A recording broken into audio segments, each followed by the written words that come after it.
ఆ, అవునా లేవు కదమ్మా. 50-50 ఉన్నాయి కదా. అవా ఆ, మరి నువ్వు తినవా? తింటాను. ఏది ఎక్కడ ఉంది? అదిగోండి. వచ్చిందా? ఉన్నాయా? ఏవి వెయ్యి మరి మళ్ళీ పట్టుకో తెస్తాను.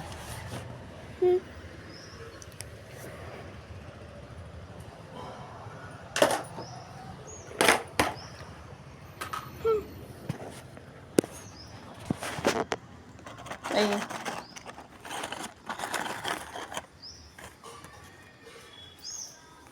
ఉండు. అరే అది ఆ గిన్నె పైన పడింది.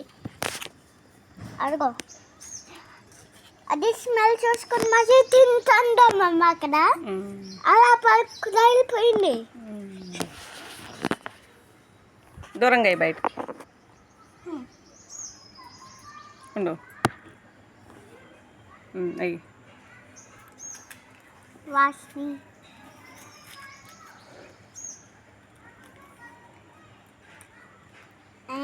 ఎందుకు వేయాలి మనం కుక్కలకు బిస్కెట్లు? అతనికి ఆగలేదండి. మనం అతనికి మనం ఎవరికన్నా మంచి చేస్తే దేవుడు మనకి మంచి చేస్తాడు. ఓ అన్నీ తెలుసు దొంగోనికి. తినేసిందా? ఏ చూసుకుంటుందిలే. అది స్మెల్ చూసుకుని మళ్ళీ తింటాను. మళ్ళా లైక్ చేయండి నా మంచితనంకి. లైక్ చేసి సబ్స్క్రైబ్ చేయండి నా మంచితనంకి.